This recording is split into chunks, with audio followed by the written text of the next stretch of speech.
Week 5 of the fantasy baseball season, and here's a few hitters I would look to drop this week. The first guy is Luis Robert of the Chicago White Sox. So the White Sox, they've taken two big blows now this season. First, Eloy Jimenez with the torn pec out 5 to 6 months, and now with torn hip flexor here for Luis Robert, the former top prospect here for the White Sox. So he's going to be out 12 to 16 weeks with the hip flexor and the tear here, and it's a bad injury, no doubt about it. So this guy is a player who relies on speed, relies on his quickness, and right now he's going to be on the shelf a long time, and he should be dropped in a lot of fantasy leagues. He's a player I probably wouldn't even stash on my injured list right now. So far in the season, he was 30 for 95, 1 home run, 8 RBIs, 316 batting average, a 359 on base, and 4 stolen bases. So he was off to a good start, was Robert, in the early going. And the last few games before he went down, April 29th versus Detroit, 1 for 4 with a run and an RBI. April 30th versus Cleveland, 2 for 4 with an RBI. May 1st versus Cleveland, 1 for 4.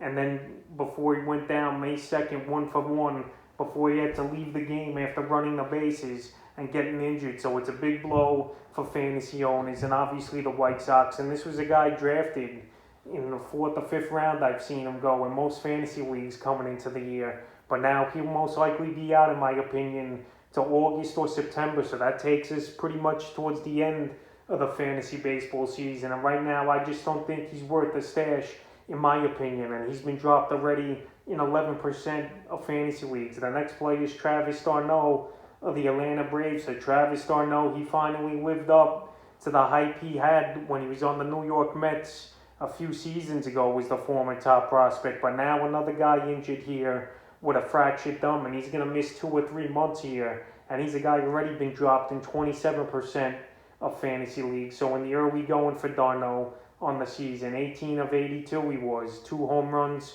11 RBIs, 5 runs scored, a 220 batting average, and a 253 on base percentage. So Darno, he got a pretty nice contract in the offseason from Atlanta. After last season, he produced greatly. 53 for 165, 9 homers, 35 RBIs, with a 321 batting average and a 386 on base. But so far this season, the struggles were happening for Darno. And right now, catcher, it's a pretty bad position in fantasy baseball. But I wouldn't stash Darno on my injured list. And he's a guy probably out to July or August as well with the thumb injury here. So Darno, it's unfortunate after he finally got his career going last season for him to go down. But right now, if I'm a Darno owner, in my opinion, he's an easy drop. He was struggling anyway with the 220 batting average. And now with the injury, it don't make you feel bad to drop him. And he'll be dropped by the end of the week in 40% of fantasy leagues. The next player is Keston Herrera of the Milwaukee Brewers. So Herrera, he was pretty good the last couple seasons for this Brewer team. And a guy who came onto the scene and was really a great fantasy baseball player when he first got called up a few seasons ago. But the Brewers here, about 25, 30 games into the season, they weren't waiting on Keston Herrera anymore this year. And they sent them down to the minor leagues, to the alternate site. And minor league baseball, it's going to start up this week. So these guys don't get into those AAA and AA affiliate games. But right now, he just got sent to the alternate site. And if you have an MA roster spot, I don't even think he's worth a stash right now at that. So far this season, it was struggling.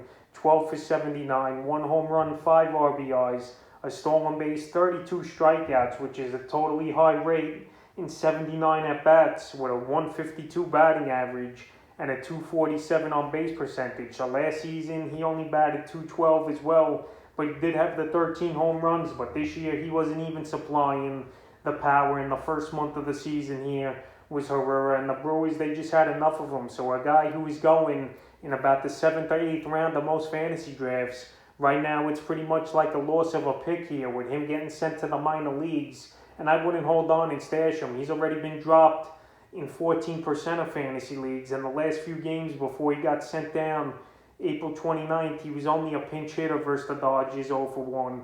April 30th versus the Dodgers, 0 for 1. May 1st versus the Dodgers, 0 for 3 with a run. And then May 2nd was the last straw here, 0 for 4 in that ball game. So right here, they were using him as a pinch hitter at this point. and he couldn't even stay on the roster. But also they called back up Yelich from the injured list and Lorenzo Cain. So Keston Herrera, no reason to hold on to him, and he's a guy to drop. The next guy is Adolis Garcia of the Texas Rangers. So Garcia was a recommended ad last week, but right now he just hasn't done much. He got onto a little bit of a hot streak a couple weeks ago where he had 5 home runs in the week here, but right now he's been struggling and he's been dropped in 7% of fantasy leagues. Is Adolis Garcia on the season? 18-77, 6 home runs, 16 RBIs, a stolen base, 11 runs scored, 27 strikeouts, which is a lot in 77 at bats, a 234 batting average, and a 286 on base. So I don't like that batting average to on base ratio for Garcia. And Garcia, he really just hasn't hit at all over the last couple weeks here in the last few games for him. April 30th, 0 for 3 with a run versus Boston. May 1st versus Boston, 0 for 3. May 2nd versus Boston, 1 for 4. May 3rd in Minnesota yesterday, he finally hit one over the fence, but he went 1 for 4 with a homer, 2 RBIs, and 2 strikeouts. So right now, he's striking out a lot. He's not really hitting the ball besides home runs. And a player with a bad batting average and on-base percentage, the power just could do so much for your fantasy teams. And right now, like I said, he's been dropped in 7% of fantasy leagues. And even with the home run yesterday, I would drop him. And if he gets hot again, then you go out there and pick him up. But right now, he's a recommended drop. The next hit is Wilson Ramos, the Detroit Tigers. So Ramos got off to a roaring start in the first 2 weeks of the season, but he pretty much hasn't done anything since. Is Ramos on the season? 19 for 87, 6 home runs, 9 RBIs, 9 runs scored, a 218 batting average, and a 261 on base. So Ramos, he hasn't hit a home run in the last 2 weeks, and he only has 1 RBI as well in the last 2 weeks, batting 194. So those numbers ain't productive. And he was just a guy off to a hot start early in the season, because the last couple seasons with the New York Mets, his numbers have been trending down. And he's a guy, obviously, if he puts the ball on the ground, he's going to be out every time. He don't have much speed, and he's just a guy with some power. But right now, he's not producing the power, and he's hitting in the low 200s, so he's an easy drop. And like I said, catcher this season, a lot of people, they're going to just go through catches left and right, because there's only a handful maybe that you would have on your fantasy roster all season, because it's a tough and the worst position in fantasy baseball. So the last few games for Ramos: April 29th at Chicago White Sox, 1 for 5. April 30th at the Yankees, 1 for 3, 2 strikeouts. And May 2nd at the Yankees, 0 for 2. So right now, he's just not producing. He's not getting on base. And if he's not hitting home runs, which he hasn't in the last 2 weeks, he has no fantasy value.